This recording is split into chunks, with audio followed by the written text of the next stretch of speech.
Hello students, very good morning. स्वागत है आपका हमारे चैनल अपेक्स करियर पॉइंट पे। तो पिछले दिन की क्लास में हमने आपको ग्रेविटेशन से रिलेटेड जितने भी ऑब्जेक्टिव थे, मैक्सिमम ऑब्जेक्टिव का हमने टेस्ट लिया है और वो टेस्ट का सॉल्यूशन बता रहा हूँ आपको। देखने हैं यहाँ का सॉल्यूशन। अगर मान लीजिए कि फर्स्ट क्वेश्चन जो है, देखिए क्वेश्चन नंबर फर्स्ट क्या क्या है। If the distance between two object is doubled the gravitational force between them will be remain same, get doubled, become one fourth और गेट हाफ्ड। तो हम इसको सॉल्व करेंगे। कैसे करेंगे कि फोर्स इज इक्वल टू क्या होता था, जी m1 m2 by R square. तो कहा गया है कि डिस्टेंस बिटवीन जो आर जो था, एक्चुअल में यहाँ पे डिस्टेंस था दोनों के बीच का, तो यहाँ पे लिख सकते हैं कि m1 m2 बाय आर की जगह 2r² हो जाता। तो कितना हो जाता है, m1 m2 bye 4r square हो जाता जी के साथ। तो क्या हो जा रहा है, एक्चुअल में ये जो वैल्यू बन जा रहा है तो 1/4 ऑफ ओरिजिनल फोर्स का 1/4 हो जा रहा है। तो क्या है, बिकम्स 1/4। तो यहाँ पे अगर आप ऐसे किए हों कि ऑप्शन नंबर सी अगर करेक्ट किए हैं तो आप 1 मार्क्स बैठा के इसको आप लोग आगे बढ़ सकते हो। और क्या करिएगा, आप लोग जो आप लोग बना रहे हो, ठीक है, सबका स्क्रीनशॉट भेज दोगे मेरे को, ठीक है, क्योंकि आप ऑलरेडी मेरे को भेज चुके हो। आप लोग जो बना है उसका स्क्रीनशॉट सिर्फ हमको भेज दीजिए कि ये हम करेक्ट किए हैं, इस तरह से ये करेक्ट हुआ है और ये स्क्रीनशॉट है, ये इसमें 1 मार्क्स हमको मिला है।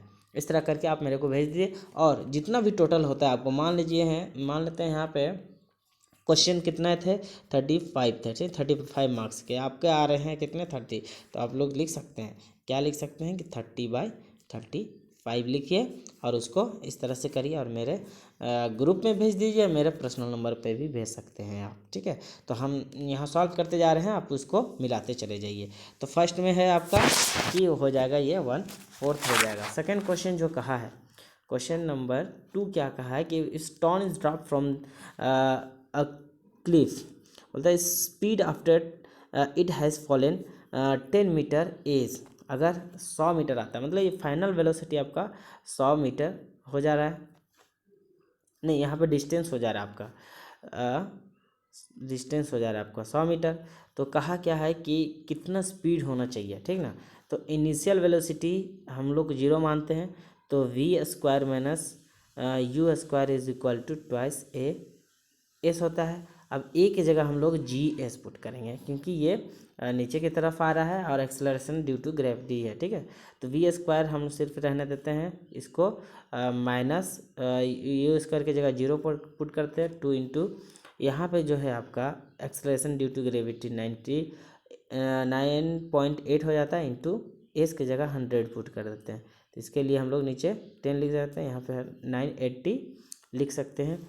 v² is equal to 2 into 980 लिख सकते हैं, ठीक है। तो देखिए कैसे हो गया, v² इज इक्वल 2 इंटू 980। तो हम इसका अगर इस तरह करें, 2 इंटू 49490 ऐसा लिख सकते हैं। तो ये 2 के बदले 2 बाहर हो जाता है, ये 49 के बदले 7 बाहर हो गया, लेकिन √10 अंदर में रह गया। 7 2 जा 14 इंटू √10 हो जाएगा। और 10 का जब रूट निकालते हैं तो लगभग ये आपका हो जाएगा, आंसर हो जाएगा, इस देखिए √10 का वैल्यू कितना होता है, ये जब हम निकालते हैं, जैसे 3 3 जा 9 हो गया, तो हम लोग क्या देख रहे हैं कि ये लगभग 3 के बराबर है। यहाँ 14 है, तो 14 3 जा 42 के रेंज में आ रहा है। देखते हैं 42 के रेंज में यहाँ है, तो ये ऑप्शन नंबर डी हो जाएगा, करेक्ट आंसर हो जाएगा, क्योंकि ऑप्शनल है, आप पैसा भी निकाल सकते हो एग्जैक्ट निकाले बिना। क्वेश्चन नंबर 3 की तरफ आते हैं। Value of acceleration due to gravity. Acceleration due to gravity क्या होता है, इक्वेटर में सबसे कम होता है और पोल में सबसे ज़्यादा होता है। एक्सेलरेशन जो होता है जी का वैल्यू पोल में सबसे ज़्यादा होता है और इक्वेटर में सबसे कम होता है। तो option number B will be correct answer. Next question क्या कहा है, क्वेश्चन नंबर 4 कहा है कि एन ऑब्जेक्ट वेट कितना है, 10 न्यूटन, मतलब वेट दिया हुआ है 10 न्यूटन दिया हुआ है।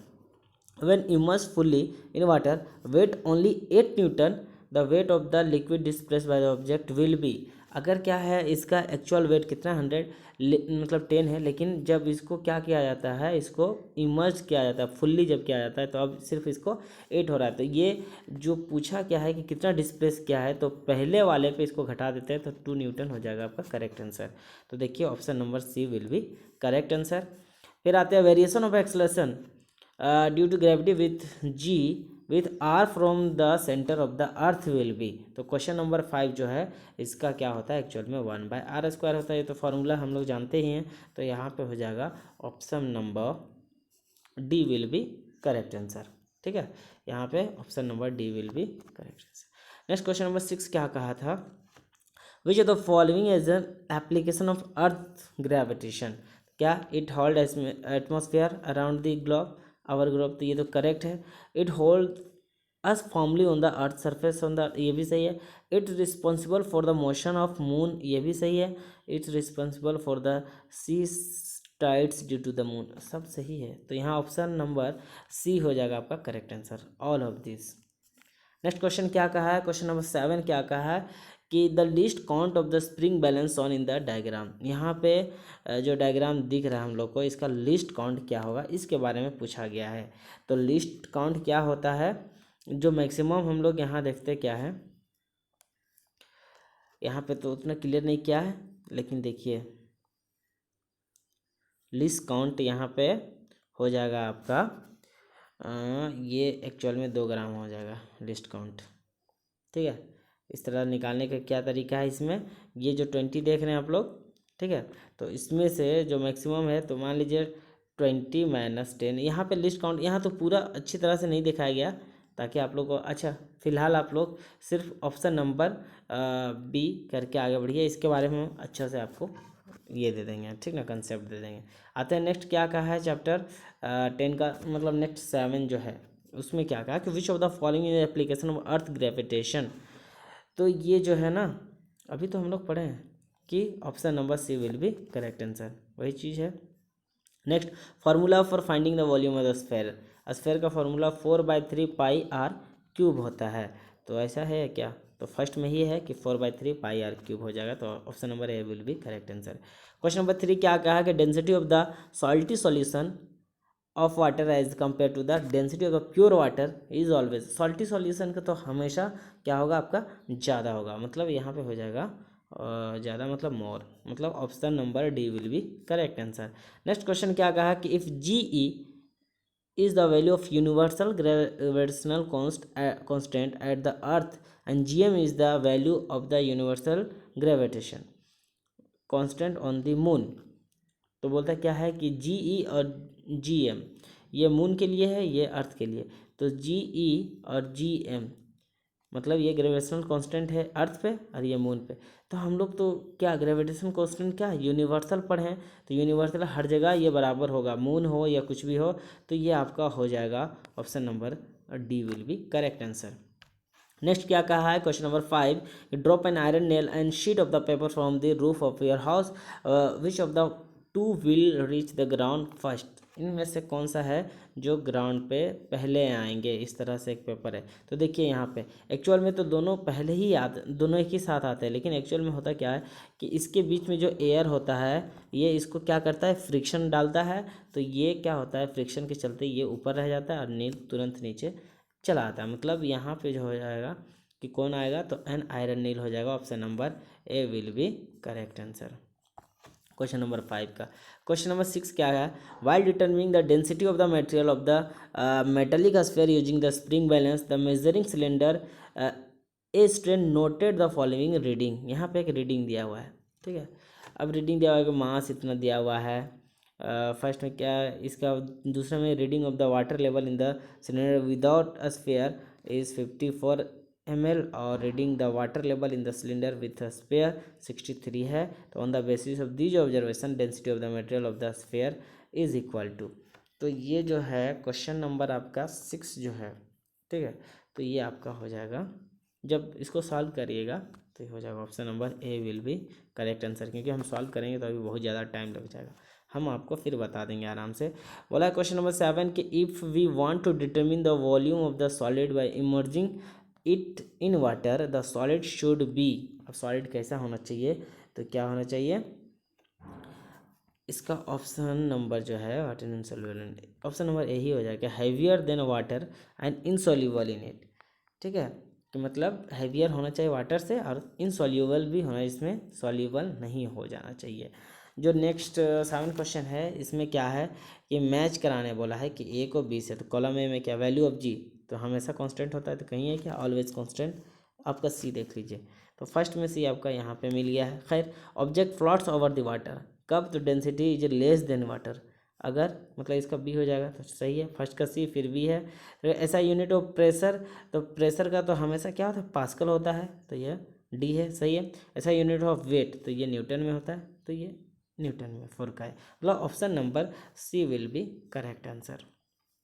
ठीक है, नेक्स्ट क्वेश्चन क्या, gravitational force is a non central force, short range force, strong force, weakest force. हम आपको बता चुके हैं कि ग्रेविटेशनल फोर्स जो होता है वो बहुत ही मतलब वीकेस्ट होता है, मतलब option number D will be correct answer. Question number 3 क्या कहा है कि pressure at the point in the liquid is, pressure at the point of liquid, तो वहाँ पे प्रेशर क्या होता है, तो इस सेम इन ऑल डायरेक्शन। तो जैसे ये, तो ये आप लोग का इस तरह से है, ये पास्कल्स लॉ कहा जाता है कि जिस तरह से इस तरह से हम लोग रखे हुए हैं, तो हर जगह जो प्रेशर लगा हुआ है चाहे ऊपर हो नीचे हो इस तरह, तो हर जगह इक्वल रहेगा, तो सेम इन ऑल डायरेक्शन हो जाएगा। खैर, नेक्स्ट आते हैं क्वेश्चन नंबर 4 में, which of the following statement is correct, तो कौन सा स्टेटमेंट करेक्ट है क्वेश्चन नंबर 4 का, बोलता mass is constant weight is variable. सही बोला है कि मास जो होता है हमेशा कांस्टेंट रहता है, वेट का क्या होता है कि जहाँ जी का वैल्यू ज़्यादा हो जाएगा, W is equal to M G होता है, तो जी का वैल्यू जहाँ ज़्यादा हुआ उसका वेट ज़्यादा हो जाएगा, मतलब वेट वेरिएबल होता है, तो ये सही हो गया। Both mass and weight are variable, तो ये तो गलत हो गया, मास तो कांस्टेंट होता है, मास इज़ वेरिएबल, ये भी गलत हो गया। Both mass and weight are constant, ये भी गलत हो गया, मतलब option number A will be correct answer. Next question 5 क्या कहा है कि as a constant area between two object increases the pressure, क्या होगा कि जैसे इस तरह से देखिए, इस तरह से एरिया है, जैसे इससे एरिया बढ़ाते हैं तो प्रेशर क्या होते चला जाता है, डिक्रीज करते जाता है। क्वेश्चन नंबर 5 का ऑप्शन नंबर ए हो जाएगा करेक्ट आंसर, डिक्रीजेस। ठीक ना, आते नेक्स्ट क्वेश्चन पे। नेक्स्ट क्वेश्चन क्या कहा है, तो क्वेश्चन नंबर 6 क्या कहा है ये ध्यान देते हैं कि if the acceleration due to gravity at a place is more the weight of that object will be, अगर जी ज़्यादा है, एक्सेलरेशन ड्यू टू ग्रेविटी अगर यहाँ ज़्यादा हो जाए तो उसका वेट ऑब्वियस है कि बढ़ेगा, कि W is equal to M G होता है, तो यहाँ पे क्या हो जाएगा, इंक्रीजेस, मतलब क्वेश्चन नंबर 6 का option number D will be correct answer. Next question आते हैं, क्या कहा है कि how does the force of gravitation between two object changes when the distance between them is reduce to half. अगर इस तरह से आर का वैल्यू हाफ कर दिया जाता है तो इसका स्क्वायर क्या हो जाएगा, 1/4 आर स्क्वायर, तो ये 4 ऊपर चला जाएगा और कितना हो जाएगा, 4 times of original gravitation force become 4 times, मतलब option number D will be correct answer.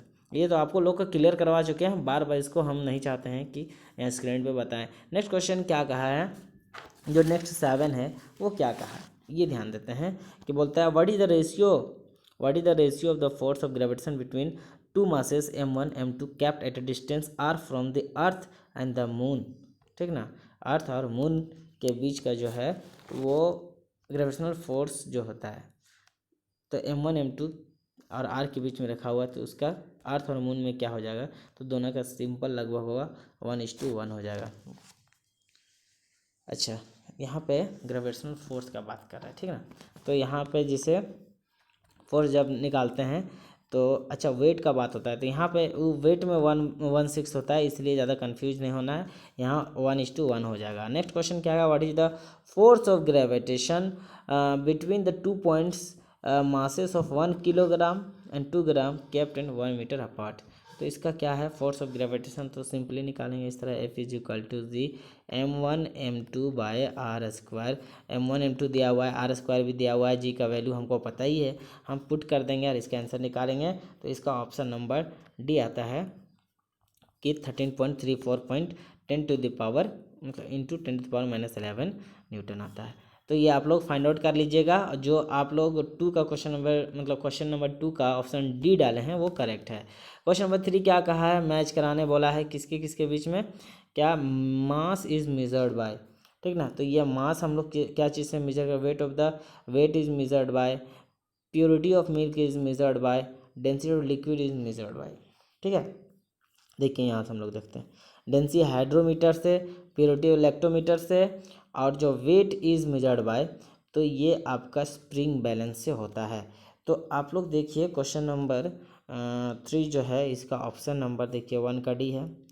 तो 1 का देखिए ये तो आपका बीम हो गया है, और ये स्प्रिंग बैलेंस आपका डी हो जा रहा है। मतलब ये क्वेश्चन नंबर 3 का ऑप्शन नंबर सी जो हमको दिख रहा है कि 1 का डी हो जा रहा है, 2 का ए हो जा रहा है, ठीक है।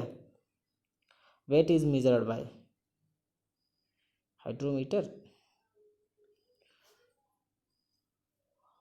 Weight is measured by hydrometer, purity density of a liquid. तो 4 का आपका कितना हो जा रहा है, बी। हाँ तो सही है 4 का बी, मतलब आपका ऑप्शन नंबर सी सही है, करेक्ट आंसर हो जाएगा। नेक्स्ट क्वेश्चन क्या कहा है, क्वेश्चन नंबर 4 कि while determining the density of the copper piece using the spring balance and the measuring cylinder, क्या Seema carried out the following procedures, एक क्या नोटेड, ये सारा चीज़। तो इसका आप देखिएगा लंबा चला जाएगा, हम पढ़ेंगे। तो क्वेश्चन नंबर 4 का इसका आंसर हो जाएगा ए हो जाएगा करेक्ट आंसर, यानी जो 4 में दिया हुआ है the wrong step in the production procedure is, तो यहाँ जो 4th नंबर पे है वो रॉन्ग स्टेप होगा। क्वेश्चन नंबर 5 क्या कहा है, even though the stone also attracts the earth towards the itself the earth doesn't move, ठीक ना। अर्थ मूव नहीं कर पाता है, जैसे मान लेते हैं ये अर्थ है, ये स्टोन है, हालांकि ये इसको अट्रैक्ट कर रहा है तो ये तो मूवमेंट कर रहा था, लेकिन ये भी इसको अट्रैक्ट कर रहा है, लेकिन अर्थ इसके तरफ मूव नहीं कर रहा है, क्यों। कितना अच्छा क्वेश्चन है। तो इसका हो जाएगा because the greater mass of the अर्थ, जितना ज़्यादा मास होगा उतना उसको अपने तरफ अट्रैक्ट करेगा, तो जिसका ज़्यादा मास उतना ज़्यादा फोर्स ऑफ अट्रैक्शन होगा। क्योंकि हम लोग क्या पढ़े हैं, फोर्स ऑफ अट्रैक्शन हम लोग कैसे पढ़े हैं कि F is equal to G into M1 M2/r²। G तो कांस्टेंट है, तो हम लोग ये इसके मास पे भी मतलब मास पे ही डिपेंड करता है कि जिसका जितना ज़्यादा मास उतना ज़्यादा उसका फोर्स होगा। तो जिसका मास ज़्यादा है तो फोर्स ऑफ अट्रैक्शन किसका, अर्थ का ज़्यादा हो जाएगा। नेक्स्ट क्वेश्चन जो है क्वेश्चन नंबर 1 क्या कहा है कि वही है, मतलब नेक्स्ट 7 जो है, two objects of different masses falling freely near the surface of the moon would, तो क्वेश्चन नंबर 1 का ऑप्शन नंबर बी हो जाएगा, have the same velocity at any instant, ठीक है। हम सिर्फ आंसर बता के आगे बढ़ रहे हैं। क्वेश्चन नंबर 2 क्या कहता है, a body at rest having uniform acceleration is, ठीक ना। तो ये कब पॉसिबल होगा, जब any body thrown vertically up against gravity, जब होगा तभी body at rest having uniform acceleration होगा, ठीक है। नेक्स्ट जो क्वेश्चन कहा है क्या है कि while performing the experiment a solid was immersed in the fully in water and it was observed that the solid has suffered an appeared loss in weight.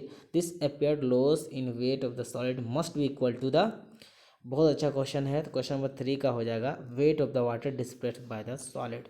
तो ये आपका आर्किमिडीज प्रिंसिपल ही बताता है, तो इसका option number A will be correct answer. Question number 4 का आप पढ़ चुके हैं, तो इसका आंसर हो जाएगा आपका सी हो जाएगा करेक्ट आंसर, ठीक ना। C statement B will be correct.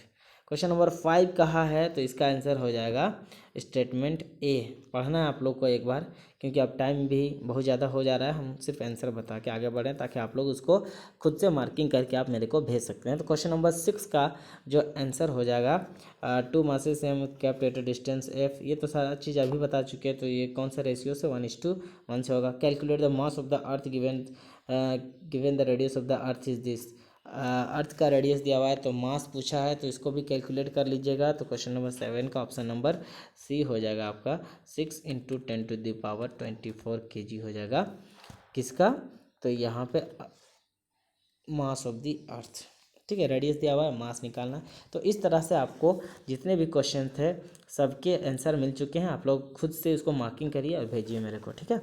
तो आज की क्लास यहीं पर ख़त्म करते हैं, फिर अल्लाह हाफिज़।